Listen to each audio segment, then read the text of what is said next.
시간 앞에서는 누구나 서글프다.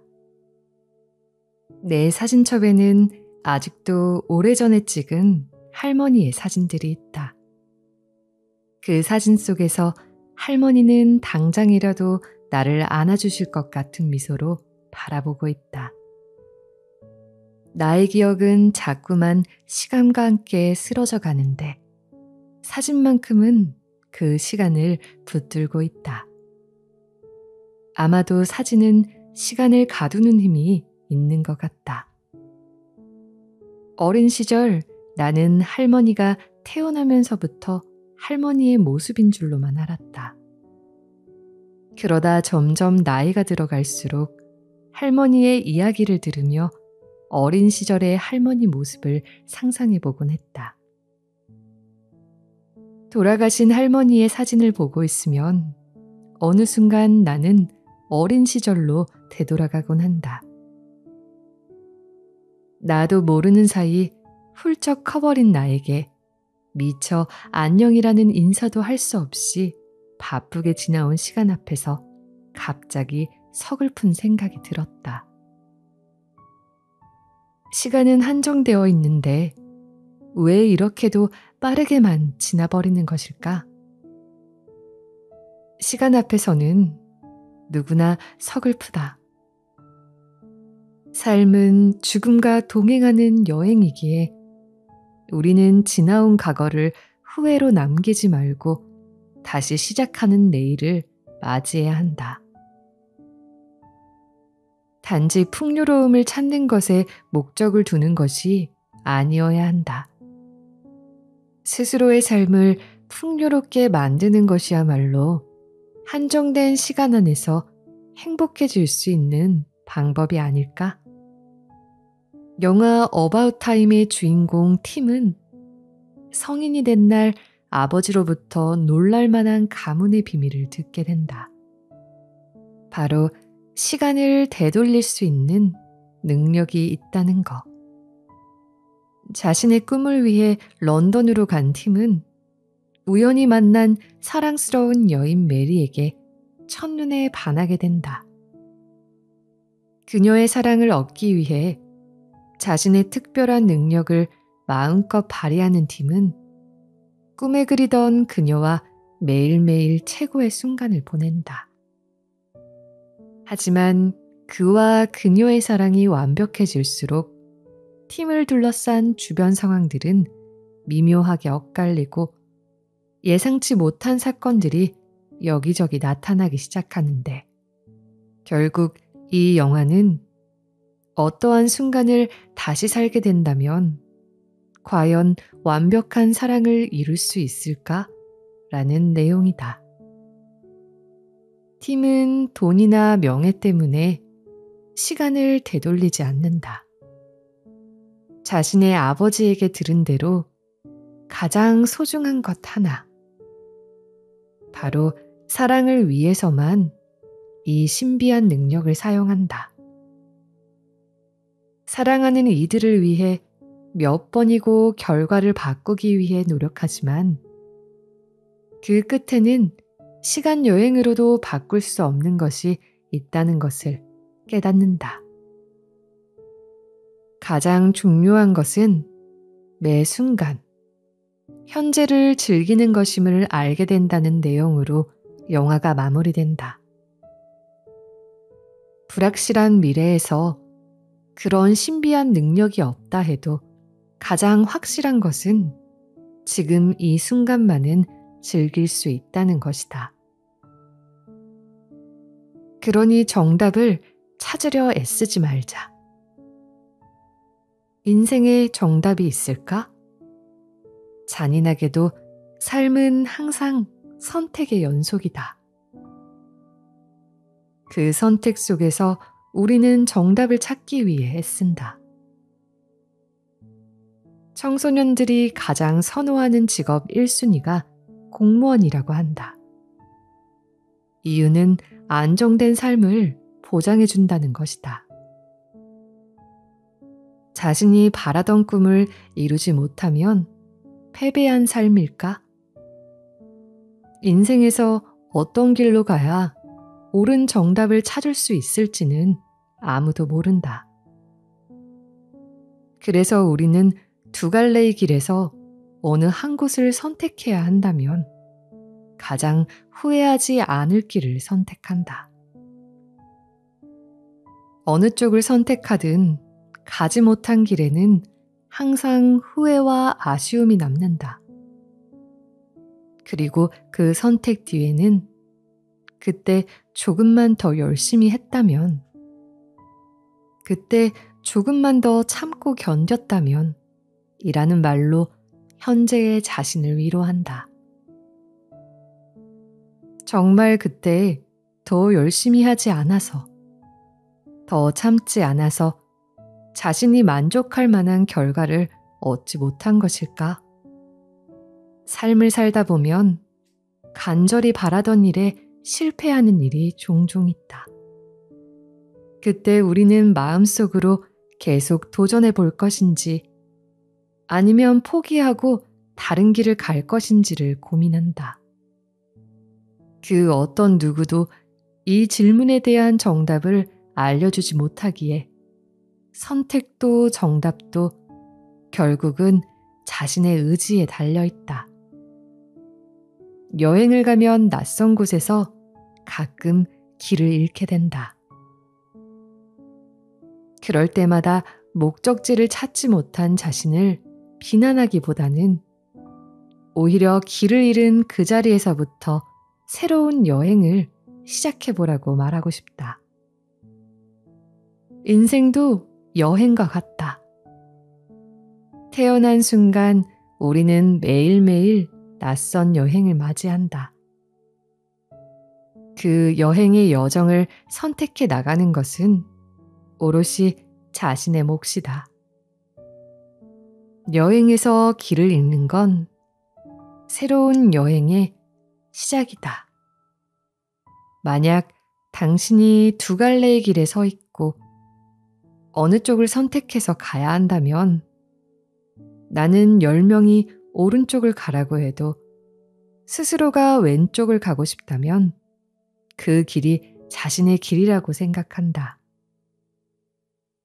인생의 정답은 우리가 학창시절 배웠던 과목의 정답처럼 확실하지 않다. 그래서 길을 잃고 헤매기도 하고 후회하기도 하며 그렇게 또 다른 나로 성장해 나간다. 삶은 점수를 매기고 등급을 나눠 평가할 수 있는 항목이 아니다. 그러니 스스로가 자신에게 매겨놓은 점수에 얽매여 비참해지지 않기를 바란다. 가끔은 잃어버린 길에서 쉬어갈 수 있는 여유를 가지고 지나간 과거 속에 오늘을 얽매여 오지 않는 미래에 대한 불안으로 삶의 목적을 잃지 않기를. 일상에서 누군가를 이기는 것보다 중요한 것은 실패와 좌절이 온다고 하더라도 살아나갈 수 있는 자신만의 방법을 배우는 것. 그것만이 정답이다.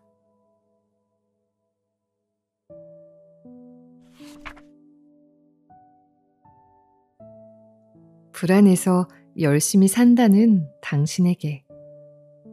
살아가는 한 우리는 언제나 불안하다. 다가오지 않는 미래에 대한 불안은 늘 나를 열심히 살게 했다. 무엇인가를 하지 않으면 뒤처지는 것 같았고 왜 달리는지도 모르고 뛰는 마라톤 선수처럼 계속 달려야만 살아있다 생각했다. 임용고시를 보기 위해 하루 4시간만 자며 다리가 붓도록 도서관에 앉아서 공부를 했다. 그렇게 내가 바라던 교사가 되었고 누가 깨우지 않아도 새벽에 일어나 학생들보다 더 일찍 출근을 했다. 그리고 밤늦도록 야근과 출장을 다녔다. 왜 나는 달렸던 것일까? 무엇을 위해 나는 쉬지 않고 달리기만 했던 것일까? 그때의 나는 목표를 이루면 행복한 사람이 된다고 생각했다. 그래서 꿈을 가지고 사는 이들을 동경했고 그들의 자서전을 읽으며 내가 가르치는 학생들에게도 꿈을 가지라고 이야기했다. 하지만 목표만을 이루기 위해 수많은 행복을 잊고 지내서는 안 된다는 것을 깨달았다. 꿈은 결국 행복 위에서 자라나야 한다. 하지만 우리는 불안 위에 꿈을 심는다. 그러다 보니 목표를 이루어냈어도 만족하지 못하고 행복해지기 위해 불안 위에 또 다른 꿈을 담는다. 불안하니까 지금 달리지 않으면 안 된다는 생각이 우리를 더 불안하게 만든다. 왜 당신은 불안한가요? 안정된 직장, 자동차, 집이 우리에게 편안함을 줄 수 있을지는 모르지만 불안을 해소해 주지는 못한다. 불안한 미래에 대한 행복을 얻기 위해 우리는 지금 누릴 수 있는 행복을 잠시 접어둔다. 어렵게 들어간 직장에서 인정받기 위해서 가족과의 저녁 식사를 뒤로 하고 야근을 한다. 더 열심히 일하고 더 열심히 공부하고 누구보다 열심히 살았지만 행복하지 않았다 라고 말하는 사람들의 이야기를 주변에선 듣곤 한다. 그들은 왜 행복하지 않았던 것일까? 그건 행복은 경쟁이 아니기 때문이다. 내가 다른 사람보다 더 행복하다고 해서 다른 사람이 불행한 것은 아니다. 우리는 타인을 바라보며 자신을 본다. 그래서 타인은 나를 비추는 거울이라고 하지 않는가. 하지만 타인보다 그 이전에 자신이 먼저 존재해야 한다. 나의 행복을 타인과 비교해서는 안 된다. 누구보다 더 열심히가 아닌 스스로에게 열심히 사는 삶을 살아야 한다. 그러기 위해서는 싫다라고 말할 수 있는 용기를 가져야 한다. 싫은 것이 있어도 싫다고 말하지 못하는 삶은 행복하지 않다. 흔히 10명 중 9명이 짜장면을 먹겠다고 하면 남은 1명은 당연히 짜장면을 시켜야 한다. 혼자 짬뽕이나 울면을 먹겠다고 말할 용기가 없는 것이다. 울면이나 짬뽕을 시키면 나만 이상하게 보이지 않을까라는 쓸데없는 걱정이 스스로를 불안하게 만든다. 막상 음식이 나오면 앞에 놓인 짜장면에 집중하느라 다른 사람의 울면이나 짬뽕에 관심을 갖지 않는데도 말이다. 다른 사람들이 판단하는 내가 아닌 스스로가 선택한 내가 되어야 한다. 가끔은 살아가면서 싫다는 말이 필요할 때가 있다. 그건 옳고 그름의 문제가 아니라 스스로가 행복해지기 위해 가져야 할 용기이다.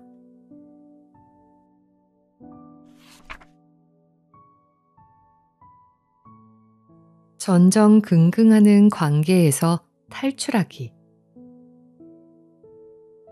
몇 년 전 우리나라에서 최고의 베스트셀러가 된 이 책에서는 자유롭고 행복한 삶을 위해 기꺼이 타인에게 미움받을 용기를 가지라고 했다. 나 또한 위로와 용기를 주는 문장에 밑줄을 그으며 여러 번 반복해서 읽었고 실천해 보려고도 노력했다. 그런데 현실에서 이런 용기를 낸다는 것은 어려웠다. 현대사회에서 누군가와 관계가 깨질까 염려해서 자신의 의견을 확실하게 내세운다는 것은 쉽지 않은 일이다. 책을 읽을 때는 그래, 나도 이렇게 해보는 거야 라고 다짐했지만 막상 현실에 직면했을 때는 또다시 관계가 깨질까 전전긍긍하는 나의 모습을 보았다. 누군가에게 미움을 받으려는 사람은 아무도 없을 것이다. 일부러 미움을 사고 싶은 사람도 없을 것이다. 아마도 타인에게 미움받고 싶지 않은 마음은 사람에게 있어 가장 자연스러운 바람일 것이다. 하지만 내가 아무리 노력해도 나를 싫어하는 사람은 응당 있기 마련이다. 자유란 타인에게 미움을 받는 것이다 라고 말한다. 타인이 나에 대해 어떤 평가를 내리든 마음에 두지 않고 나를 싫어해도 두려워하지 않으며 인정받지 못한다 해도 자신의 뜻대로 살아야 한다. 결국 미움받는 것을 두려워하지 말라는 말이다. 이는 곧 나를 좋아하지 않는 사람이 있다고 할지라도 그건 나의 몫이 아니라는 것이다. 나를 좋아해야 해. 나를 좋아하지 않는 것이 이상해. 라고 말하는 것 또한 오롯이 상대방의 판단일 뿐이다.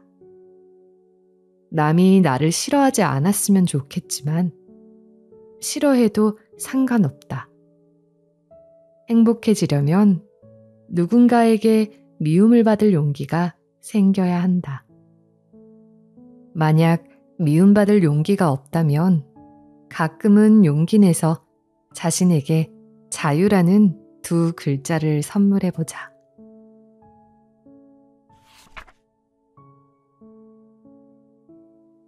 멍때리기 대회를 아시나요?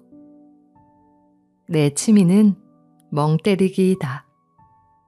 이런 나의 모습을 본 친구는 취미로 멍 때리는 사람은 없다라며 나를 놀리곤 한다. 보통 취미를 물어보면 독서, 영화 보기, 피아노, 운동 등 그 종류도 다양하다. 그런데 요즘 세상에 취미가 멍 때리기라니 다소 당황스러울 만도 하다. 하지만 나는 아무 생각하지 않고 가만히 앉아 있는 것이 좋다. 혼자 창밖을 바라보고 있으면 이보다 더 좋을 순 없다라는 말이 생각날 만큼 마음이 편해진다. 멍 때리면 보통 무슨 생각을 하냐며 사람들은 물어보고 하지만 정말로 아무 생각이 나지 않는다. 멍 때리기는 취미가 될 수 없는 건가요? 물론 매일 멍을 때리는 것은 아니다. 단지 복잡한 생각이 들거나 쉬고 싶을 때 나의 오래된 습관 같은 것이다. 실제로 현대인의 뇌를 쉬게 하자는 의도로 2014년 예술가 읍수양의 주최로 서울 광장에서 멍 때리기 대회가 열렸다. 여기서 멍 때리기는 아무런 생각 없이 넋을 놓고 있는 상태를 뜻하며 대회의 규칙은 아무것도 하지 않는 상태를 오래 유지하는 것이다.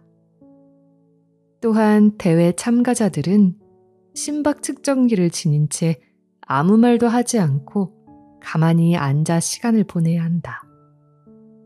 대회가 진행되는 3시간 동안 참가자들은 휴대전화 확인, 졸거나 잠자기, 시간 확인, 잡담 나누기, 주최 측에서 제공한 음료 외의 음식물 섭취, 노래 부르기 또는 춤추기, 독서, 웃음 등이 금지된다. 다만 철저히 무건으로 진행되기 때문에 참가자들은 4가지 색상의 히든카드를 사용해 불편 사항을 해결할 수 있다. 근육이 뭉쳐 안마 서비스가 필요할 경우에는 빨간색 카드, 부채질이 필요하다면 노란색 카드, 갈증 해소를 위한 음료가 필요하다면 파란색 카드, 기타 불편 사항이 있을 때는 검은색 카드를 사용할 수 있다. 한편 객관적인 평가를 위해 진행 요원들은 15분마다 참가자의 검지에 측정기를 갖다 대 심장 박동수를 체크한다. 그리고 관객 투표 다득점자 중에서 가장 안정적인 심박 그래프를 보인 이들이 1등에서 3등이 된다. 대회 우승자에겐 로댕의 생각하는 사람 형상의 트로피와 상장이 수여된다. 나는 안타깝게도 대회에 참가할 수는 없지만 로댕의 생각하는 사람 우승 트로피와 상장은 정말 부러웠다. 어쩌면 생각하는 능력이야말로 인간에게 주어진 가장 뛰어난 능력이 아닐까. 멍 때리기가 취미는 될 수 없을지라도 우리가 살아가는 삶에 있어서 쉼표 하나쯤은 두며 지내는 것은 그렇게 나쁘지 않은 것 같다. 생각은 비울수록 채워진다고 한다. 고대 그리스의 수학자 아르키메데스도 목욕을 하다가 부력의 원리를 발견하지 않았는가. 멍하니 있는 동안 무심코 생각이 닿는 곳에서 우리는 뜻밖의 통찰을 얻으며 새로운 발견을 하게 된다.